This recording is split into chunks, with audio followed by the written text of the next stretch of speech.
His Divine Grace, A.C. Bhaktivedanta Swami Srila Prabhupada Ki Jai. ISKCON Samstapakacharya Srila Prabhupada Ki Jai.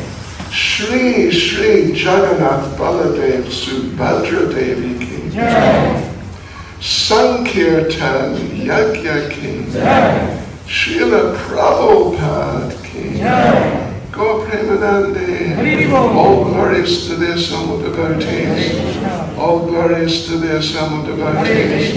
All glories to the assembled devotees. All glories to Sri Guru and Sri Gauranga. All glories to Srila Prabhupada. Well, thank you for the kind words, Devakinandan Prabhu. Devakinandan Prabhu is a very kind and learned devotee. And we're just so fortunate to have him living here and have his association on a really regular basis. So devotees will say a few words about Srila Prabhupada. You know, I actually, would you believe, I collect Prabhupada stories. And I have loads of Prabhupada stories, I mean, really a lot.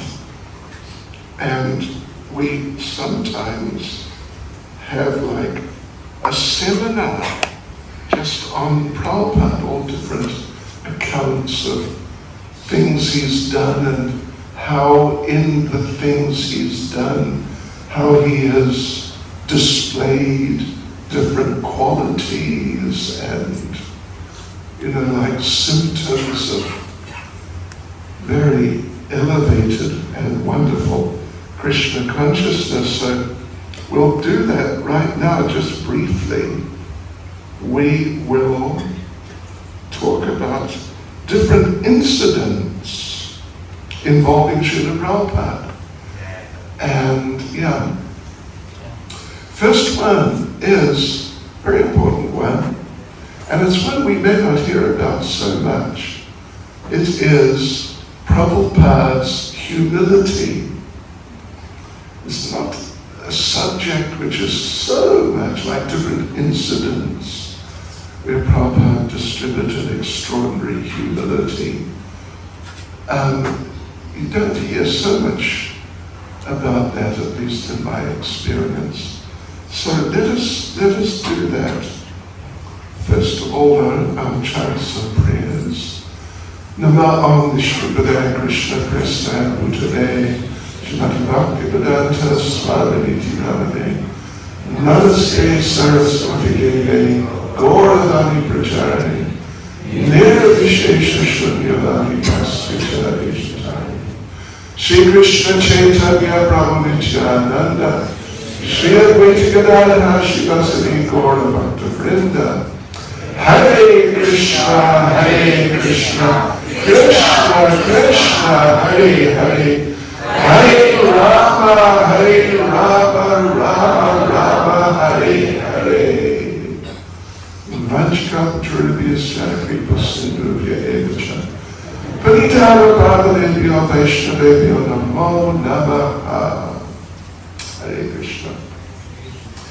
Yes, okay, some incidents, pastimes, incidents where Prabhupada displayed great humility. I'll begin by, I'll read something in which Prabhupada talks about humility, and then a few pastimes or incidents where he talks about himself, particularly in a very humble way. So, this is now a conversation of Srila Prabhupada's. And one devotee asked Prabhupada, how can one remain humble in executing his devotional service? And Prabhupada replies, yes, if he thinks himself that I am non-entity, helpless, then he can remain humble. If he thinks, I can do something, I've got so much intelligence, then he cannot become humble. Just like child is humble always, because he knows that I'm completely helpless. Unless mother helps me, I am completely helpless. Therefore, whenever he's in need of something, he cries, Mother, help me. This is helplessness, always. Karpanye. This is one of the items of surrender. Unless you think yourself helpless, you cannot surrender. Surrender is complete when you think yourself that you are helpless. I am helpless, but because I'm surrendered to Krishna, he'll save me. This faith also must be there, that although I'm helpless, I'm factually helpless, but because I'm surrendered to Krishna, I have no danger. He'll help me, protect me. Yes, right. So, now this is something here, Prabhupada talking about himself in the very early days. When I left your country on the 22nd of July, I had very little hope to come back again. But Krishna informed me that I'm not going to die immediately. Therefore I've come back again to get inspiration of Krishna consciousness from you all good souls. Although officially I'm your spiritual master, I consider you all students as my spiritual master, because your love for Krishna and service for Krishna teach me how to become a sincere Krishna conscious person. Interesting, isn't it? Anyway, we should try and meditate on these things. So, next incident, devotee says, you must be higher than the Paramahansa stage, Prabhupada. Prabhupada, I'm lower than you. I'm lower than you. Devotee, you're so beautiful. You're Paramahansa, but still you're preaching to us. Prabhupada, no, I'm lower than you. I'm the lowest of the all creatures. I'm simply trying to execute the order of my spiritual master. That's all. That should be the business of everyone. Try best. Try your best to execute the higher order. That is the safest way of progressing. One may be in the lowest stage, but if he tries to execute the duty entrusted upon him, he's perfect. He may be in lowest stage, but because he's trying to execute the duty entrusted to him, then he is perfect. That is the consideration. Let's see. So Prabhupada now speaking. Actually, I am dependent on your mercy. He's addressing his disciples. Actually, I am dependent on your mercy.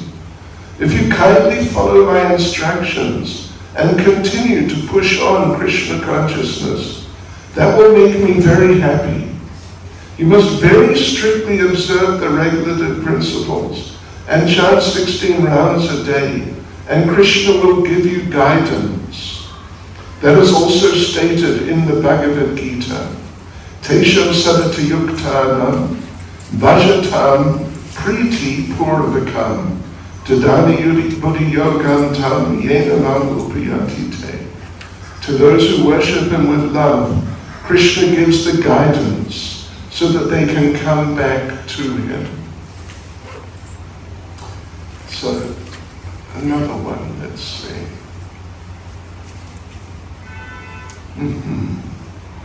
It is all Krishna's grace that he has sent such nice assistants to me for executing the mission of my spiritual master. Personally, I am non-entity. I have come here on the order of my spiritual master, and he's kindly sent you all boys to assist me.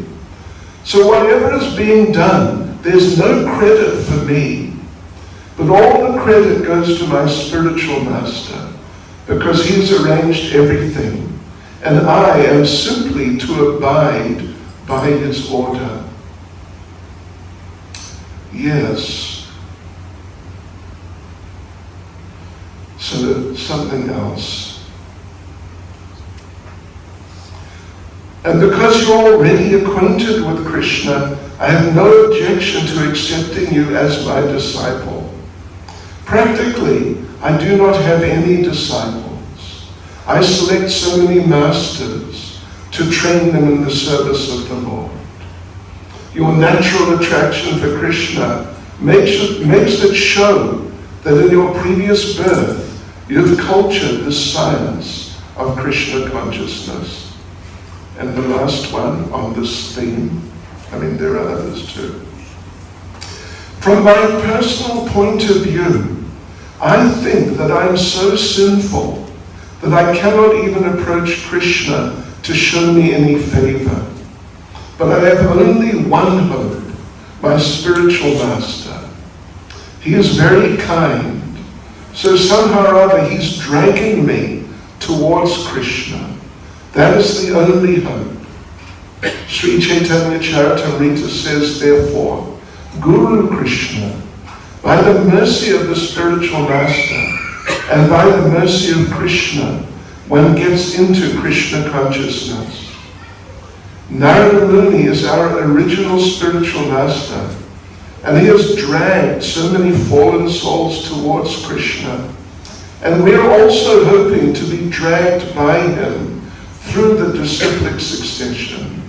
Otherwise, if we study our own qualifications, there is none. Rather, I've got so many disqualifications. What did you think of those, devotees? I think we should read these types of things from time to time, like on a regular basis.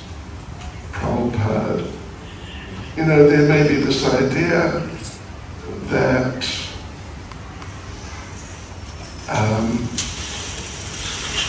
Sri Jagannath Baladev Subhadra Devi Ki Jai. There may be this idea that Prabhupada, he's very great and very wonderful and very powerful and it's all true, of course. It's all completely true. But at the same time, Prabhupada is not exactly, you could say, setting an example of what it means to be a devotee. I mean, that's true. That's true, he is. But at the same time, Srila Prabhupada is a devotee. He is a devotee. But he's not just, like one of us, if you don't mind me putting it that way. Us, here we are. We chant Hare Krishna, we come to the programs and, so on and so forth. So we're sort of like the normal devotees or something, regular devotees, nothing special. But Prabhupada's really a special devotee. And the way he, not just setting an example like, okay, what should I do here? Which would be the right thing to do so that devotees will learn. You know what I mean? But it just flows. It just comes from him. Just the way he just does things anyway, without him having to think, what would be the best thing or the right thing to do here, something like that. It just comes naturally from him. So if we study Prabhupada, I think it's extremely, I would say extremely important to read the biographies of Prabhupada. There's quite a number, I don't know how many, several at least, biographies. There's Prabhupada Lilamrita, then there's Harisori Prabhu's Prabhupada diaries and various others. Prabhupada in Australia and New Zealand is there. Prabhupada in Malaysia is there. Prabhupada in Sweden, I think Germany and Sweden is there. Prabhupada in England is there. We should read these things because they give insights into Prabhupada as a person, as an individual, as a devotee, and not just as, the great Acharya, which he is, but, on like a more intimate level. Yeah. So, okay, so like I said, I've got all these stories about Prabhupada, and we could literally be here till Mangalarati or beyond. But we've only got limited time, so let's get into a few just as they come. There was one devotee, living disciple of Prabhupada, who I knew very well. His name was Tribhuvannath Prabhu. He was in England, so perhaps you've not heard of him, or not much. But he was really nice devotee, and he was very dear to Prabhupada. So I'm going to tell you a couple of little stories which I heard from him. Yes, okay, first one. This is before we got Bhaktivedanta. I'm sure you've heard of Bhaktivedanta. I think some of you, many of you perhaps have been there.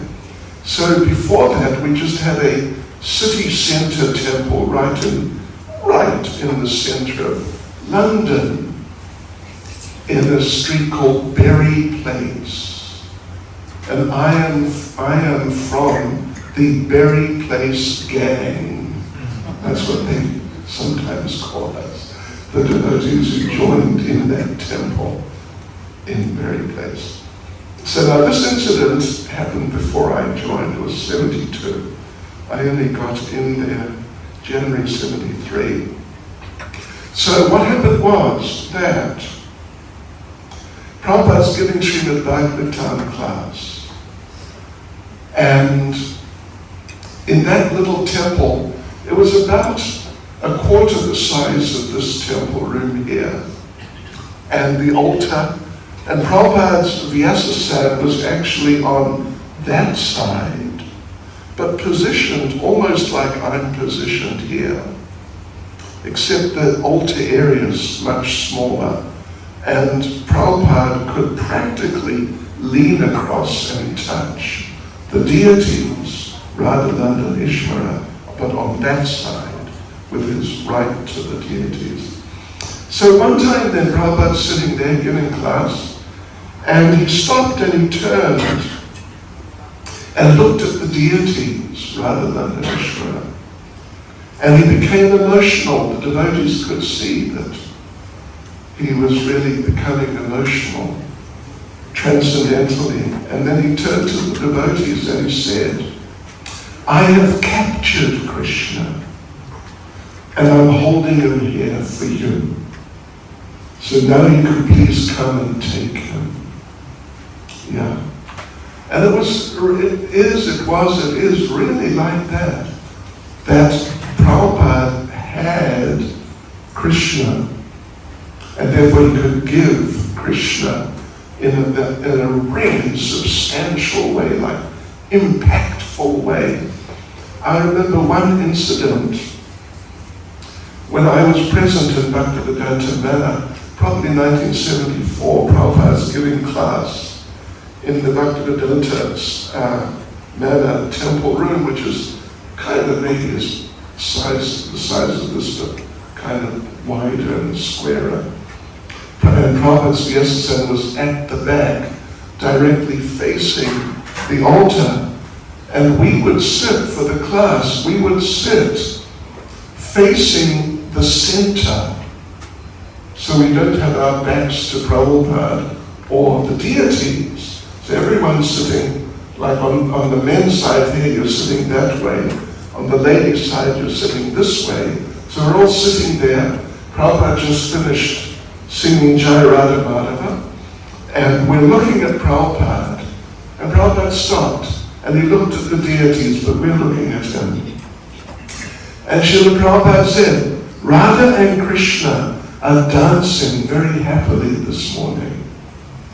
And I think every head in the room, looking at Prabhupada, turned to see Radha and Krishna dancing very happily. But all they saw was Radha and Krishna, standing there as usual.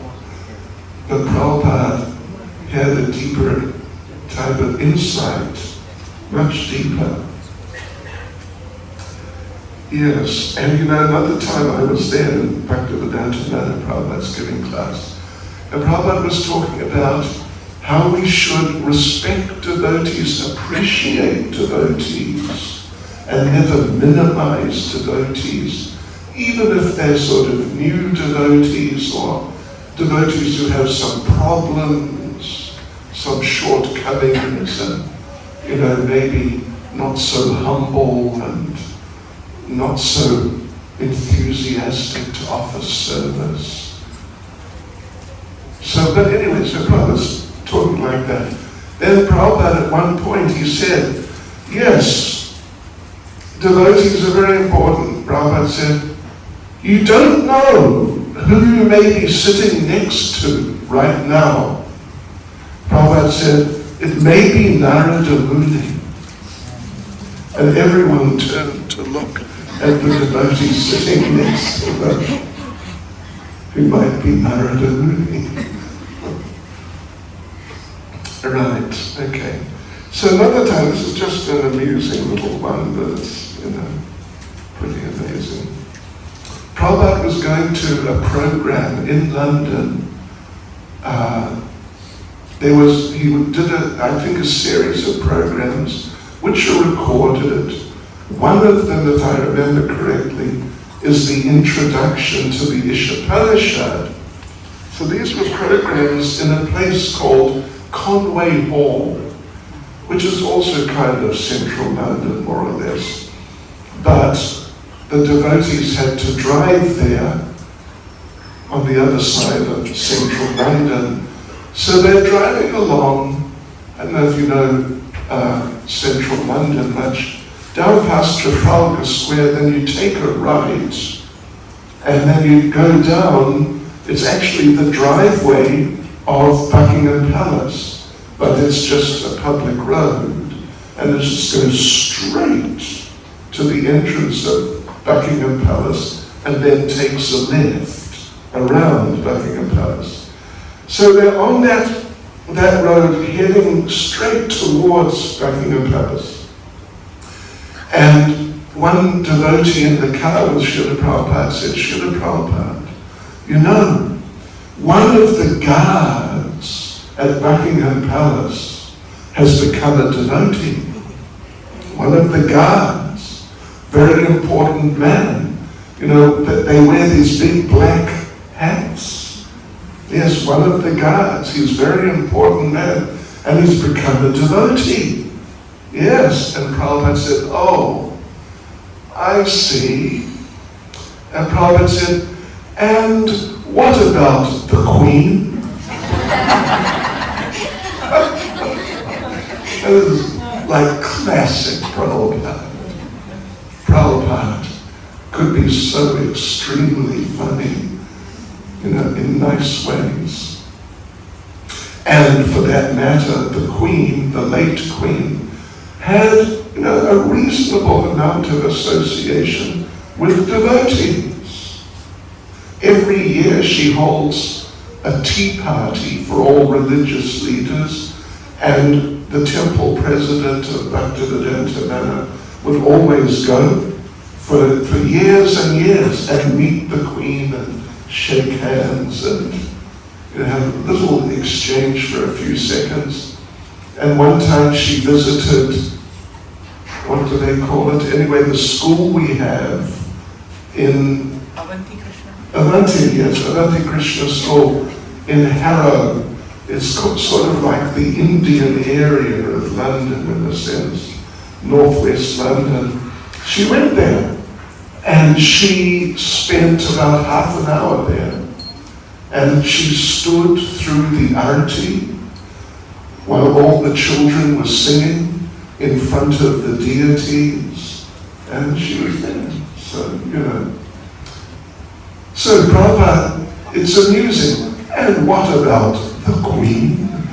The way Prabhupada said it, it's like, you know, this God, who's this God? He's a nobody. But what about the Queen becoming a devotee? And, you know, something like that has happened.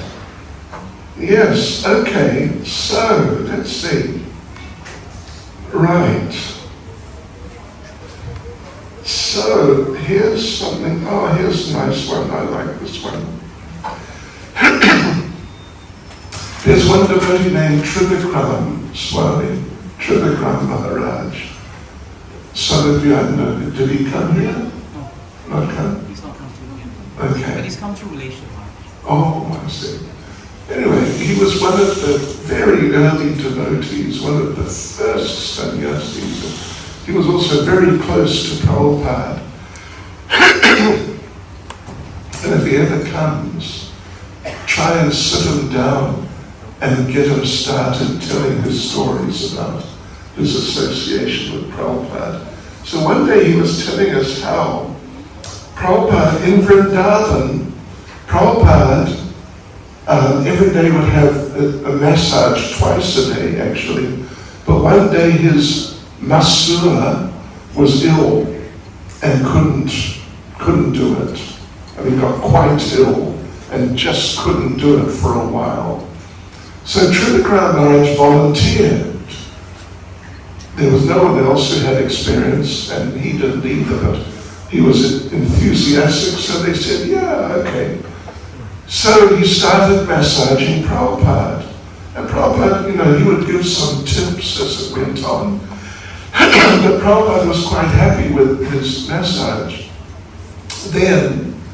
So this went on for like 2 days, 3 days, twice a day he's massaging Prabhupada. And Prabhupada was quite appreciative. Then one day Srila Prabhupada said, in 4 days I am going to America. He's in Vrindavan. I'm going to America. And Srila Prabhupada said, oh, Prabhupada, I must come with you to America to massage you, because you need your massage. And Prabhupada became like a little thoughtful. Prabhupada said, no, it's all right. Upendra is there. He knows how to massage. So like this for some days, it was a few days before. So the next day, Srila Prabhupada said, you know, Srila Prabhupada, I should really come with you to America and massage you. I think it's important. And Prabhupada said, no, it's all right. Upendra is there. He knows how to massage. And the next day, same thing. And finally, the last day, Prabhupada's going to go. And so Srila Prabhupada, just last chance, he thought, right, I'm just going to really try here. So he said, Srila Prabhupada, you know, I must come with you to America. It's very important. I must massage you. And Prabhupada again said, no, it's all right. Upendra is there. He knows massage. And Srila Maharaj said, Prabhupada, is Upendra a nice boy? And Prabhupada said, yes, he's a very nice boy, but not as nice as you. And then Maharaj understood that Prabhupada really loved him. Yeah. And one time, Prabhupada had been talking about different devotees, such and such. What is your name, Prabhu? Prashant. Prashant Prabhu is a very nice boy. Ankanankai. Gopal Prabhu is very nice boy. Devaki Nanda Prabhu is very nice boy. And Gaurachandra Prabhu is very nice boy. Like this. And then somehow it happened that Prabhupada expressed a little something about himself, how there are all these nice boys, but they're very fond of me and they'll do whatever I say. And Srila Maharaj, without thinking about it, he said, yes, Prabhupada, it's because you're such a nice boy. And Prabhupada looked at him. And you know, one time, sort of related thing happened when Prabhupada, one of his first visits to San Francisco, this was very early days because San Francisco was the second temple in the world after the New York 26th 2nd Avenue. It was the second temple to be established in ISKCON. So, you probably heard of, what's his name, Jayananda? You heard of Jayananda, right? You've heard of Jayananda. Famous devotee and just amazing devotee. He was a bit older than the others. He was in his 30s when he became a devotee, full-time devotee. So Prabhupada arrived at the airport, San Francisco, and there are many devotees with kirtan and, you know, just a whole public spectacle actually. And Prabhupada came through into the public area, just came through. And Jayananda Prabhu ran forward and embraced Prabhupada and picked him up off the ground and turned him around 360 degrees and put him down. And Srila Prabhupada said, this should not be done with the spiritual master.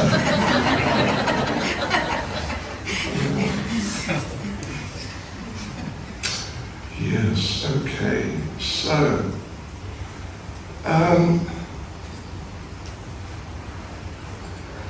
don't know if I've told you this one before, it's one I really like. That in Los Angeles one time, somehow or other, and this is in quite the early, not like really early days, but kind of early-ish days, an Indian classical dancing troupe, somehow or other, they came to dance on the Sunday program. And so they danced, and photos were taken, and people thought it was fantastic. And the local GBC, who at the time was Jaya Tirtha, he got some of those photos like the next day and gave them to a devotee and told the devotee to take them to where Prabhupada was, somewhere else in America, and show Prabhupada this very successful program with these expert, professional, classical dancers in the temple room. So the devotee went and arrived there and said, I've been sent by Jaya Tirtha, the GBC, and he wants me to show Prabhupada these pictures. Okay, so he was allowed to show Prabhupada. So he's showing Prabhupada, like relatively fairly big photos. And Prabhupada's looking and going, Then Prabhupada said, the dancers are dancing with their backs to the deities. And the devotee said, yes, well, we thought about it, and we thought this would be the best position so everyone can see them nicely. And so this is how they dance with their backs to the deities.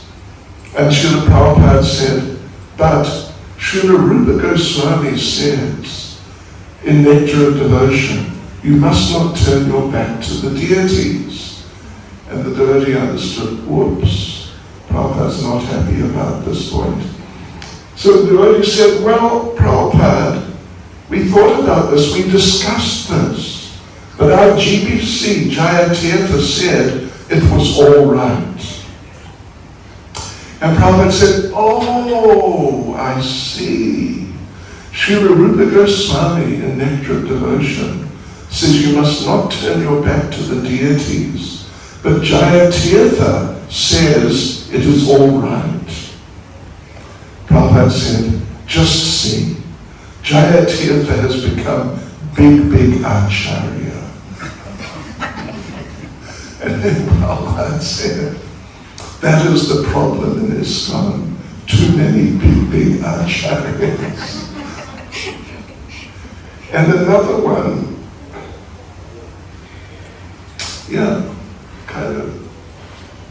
anyway, just another one, that one girl in Los Angeles, one young lady, like early 20s perhaps, joined the temple. And she saw the books and the paintings in the books. And so she approached the devotees in charge of the BBT, the book publishing, and said, I'm an artist. I'd really like to paint some paintings for Srila Prabhupada's books. So the BBT in charge devotees said, all right, paint a painting of Krishna, and we'll take you in, because Prabhupada was staying for some months in Los Angeles at that time. We'll take you in, and you can show Srila Prabhupada.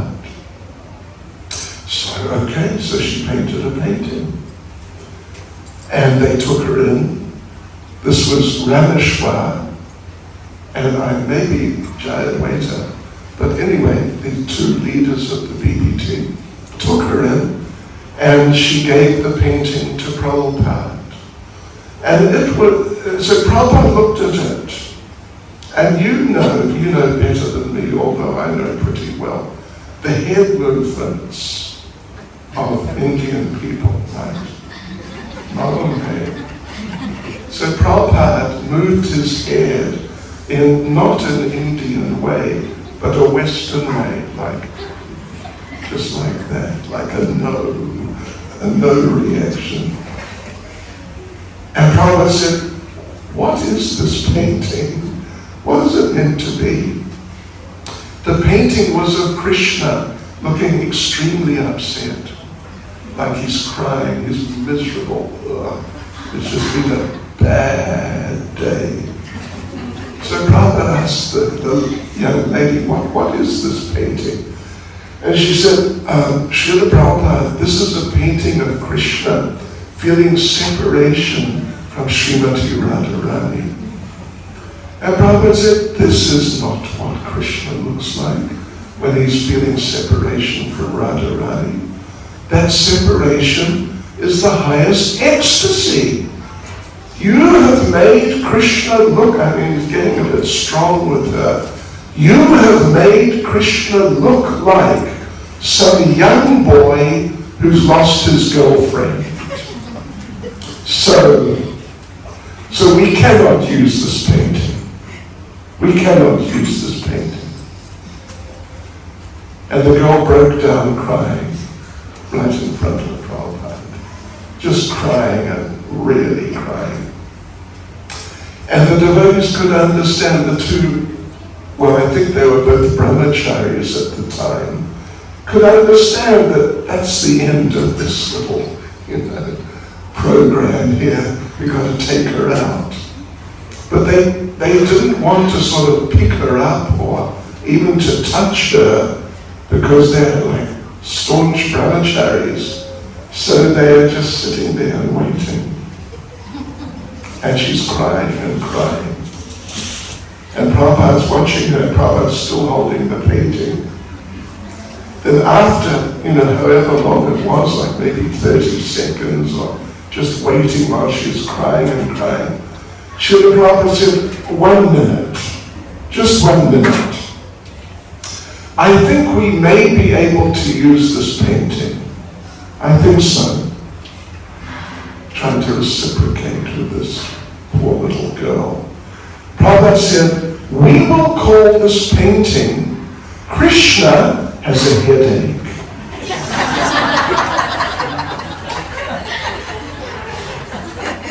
And she was happy. And I believe the painting got into one of the books. Yes. And here's an interesting one. This was personally told to me. Well, it was in a gathering, but it was told by Bhavananda Prabhu, who you may have heard of. He's had a sort of controversial background, but he's still practicing Krishna consciousness. So he told us how once, in the early days in Mayapur, he was with Prabhupada on the roof of the Lotus building. I imagine many of you are familiar with the Lotus building, you know where it is, what it is. It's like a 3-story building or something, 4-story maybe. First building that was built in our Mayapur project. So they're on the roof. And in those days, on the main road, which was a couple of 100 meters away, there were a few temples, but not much. Mayapur was not developed much at all. And our Lotus building, is quite in. And Mayapur, and even today Mayapur, it's very beautiful, very green, and really nice. So Prabhupada said to him, that, yes, I'm developing Mayapur because it's so wonderful. Whereas Prabhupada then started saying, the material world is just so horrible. So horrible. So I want people to come and see Mayapur, how beautiful Mayapur is, and become inspired with Krishna consciousness. And then Prabhupada said a very extraordinary thing. Listen to this. Prabhupada said that I didn't want to come here to this world, but Krishna asked me to come and present my books. And then Prabhupada said again, that then I told Krishna again, I don't want to come because this world is so horrible. But then Krishna insisted and said, no, you must come. These people have to have your books. Anyway, you think about that. Think about that, yeah. Let's see. Okay, we've got a few more minutes. One devotee asked Prabhupada, is the spiritual master present in the heart of the disciple? And Prabhupada replied, yes, if you let me enter. And along the same lines, Prabhupada actually says in the purport of Srimad Bhagavatam, 4th Canto, chapter 28, verse 47, Prabhupada says, the disciple and spiritual master are never separated because the spiritual master always keeps company with the disciple as long as the disciple follows strictly the instructions of the spiritual master. Yes. And then another one along the same lines. If you think of me and work for me, then I am in your heart. If you love somebody, he's in your heart. It is a common thing. Everyone understands it. Yes, right, okay.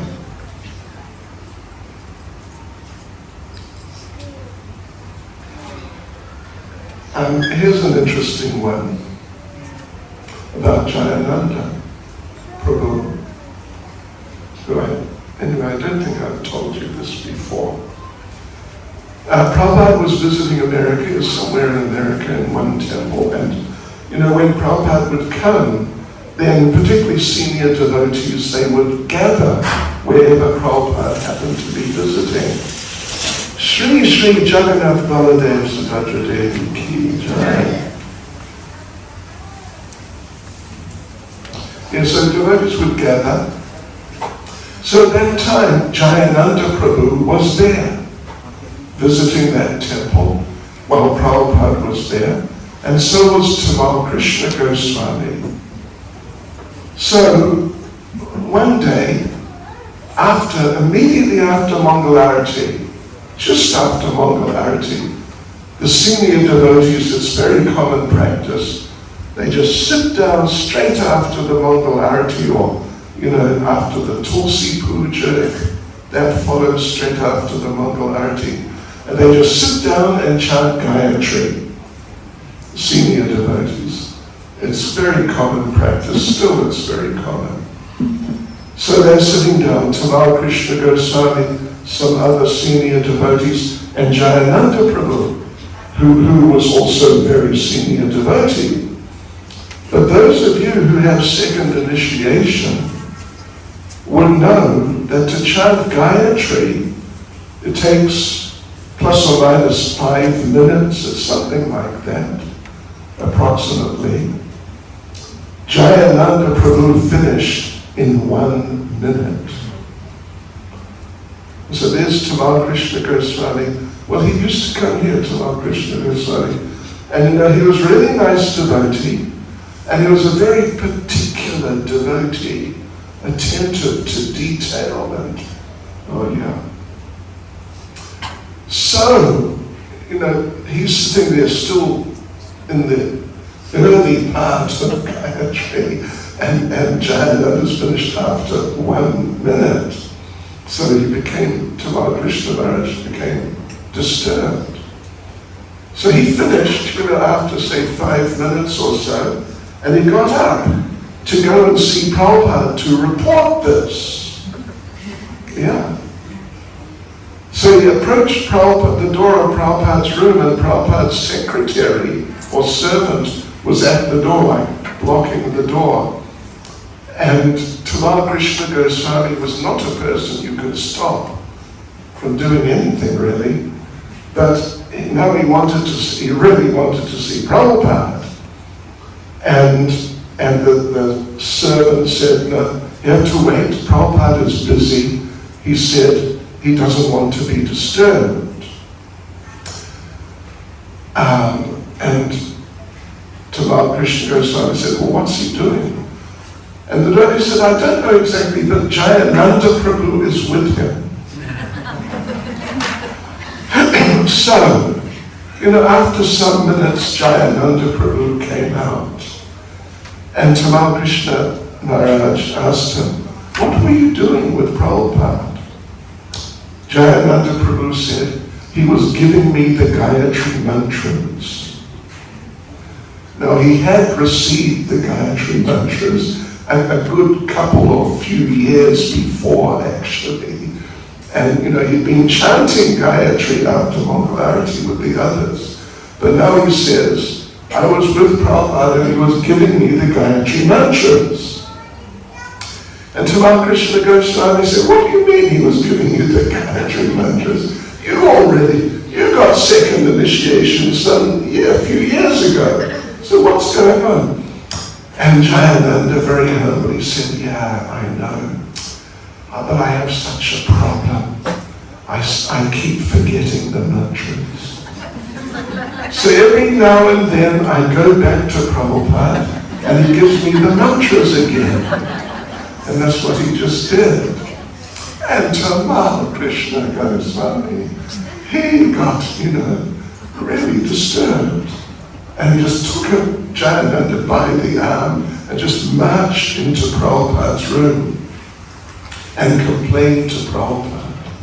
This Jayananda, he keeps forgetting the Gayatri mantras. You have to give them again. What is this? This is nonsense. He can't be a Brahmin. He's not a Brahmin. He forgets the Gayatri mantras. What sort of devotee is he? And Prabhupada became angry. And Prabhupada said, Jayananda Prabhu is so sincere. He can chant anything and Krishna will accept it. Anyway, don't think that you can chant anything. But that's what happened.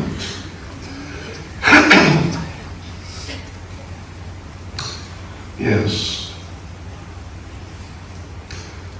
Okay, now one last one. Now there's one devotee still living in India, American. His name is Tejas. Maybe some of you have met him. He lives down on a farm project in Tamil Nadu or somewhere down there, South India. You know Tejas Prabhu? Yeah, he is really nice. He's really nice. So he was temple president in Delhi, way back in Prabhupada's time, before we had built a temple. We just had a flat, actually. It was like a typical 2-bedroom Delhi flat. Nothing special at all, but the deities were there, and that was ISKCON Delhi. So, and there was no rooms, like 2 bedrooms. One was used by Prabhupada, the other one was the temple room. Maybe there was 3, another one for a few devotees helping. But, very small and very few devotees. So one day, Prabhupada's cook fell sick, couldn't cook. So Prabhupada personally asked Tejas Prabhu, do you know how to cook upma? Upma. Do you know how to cook upma? And Prabhupada, Tejas, who's like very conservative devotee, he said, Prabhupada, somewhat. So Prabhupada told him, there's a restaurant around the corner, very high class, vegetarian, piage nahi, how do you say it? Lakasur nahi. Like one of these traditional vegetarian restaurants. Go and ask the cook there if he's got a recipe. So he went around, and it was like a super duper, ultra super duper, 7-star Hindu vegetarian restaurant. Super high level. And he met with the chief cook who gave him a recipe which he wrote down for like the ultimate upma directly from the heavenly planets. So he cooked that for Prabhupada. It was one of these upmas which, when you finished it and things sort of settle, then the ghee, you get a layer of ghee about an inch thick forming over the top of it. You know what I mean? Super rich. So he cooked it, and there was no one to help, so he served it also. And just upma. Just upma.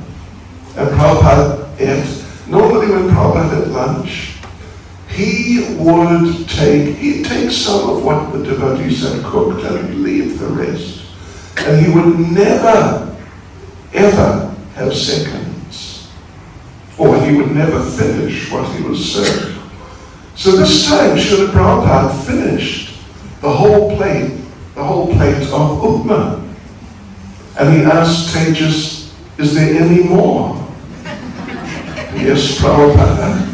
So he took the plate and got another, like a bit of a mountain of upma, and brought it back, and Prabhupada's eating and eating. And Prabhupada finished all of it, the second plate, completely. And Prabhupada turned to him and said, is there any more? Yes, Prabhupada. So he came and he served the rest, that there was just whatever was left, he served to Prabhupada. And Prabhupada ate it all. So there was no remnants, there was just nothing left. The next morning, and just don't forget, this upma was like really exotic, super exotic upma. Next morning, Prabhupada did not get up early. He got up kind of late-ish. Normally he'd go for a morning walk after Mongol Arati, maybe 5:30 or maybe 6. So he got up around that time, took a bath, and then started for his morning walk. And, there's a few senior devotees, as always happened, including Tejas, he's the temple president. So off they go on their morning walk, on Prabhupada's morning walk. And Prabhupada would normally walk quickly. I don't know if you've heard about that. He would really walk quickly. And sometimes young men would struggle to keep up with him. This morning, he was walking very slowly. Very slowly. So he's walking, and on his morning walk, usually every now and then he'd stop and put his walking stick down and turn to the devotees and say something Krishna conscious, and then turn and walk on. So this time, he walked some distance, he stopped, put his walking stick down and turned to the devotees and said, that boy who cooked the upma yesterday, he tried to kill me. And the devotees were like, what? He was serious, wasn't like, oh, he tried to kill me like it's a joke. He said, yeah, he tried to kill me. And they all turned and looked at Tejas. And what on earth have you done? So it's just like shock all around. And then Prabhupada said, yes, that upma was so nice, I ate too much. And now I have an upset stomach. Hare Krishna. Srila Prabhupada ki. Srila Prabhupada ki. Srila Prabhupada ki. God, Holiness Bhakti Maharaj ki.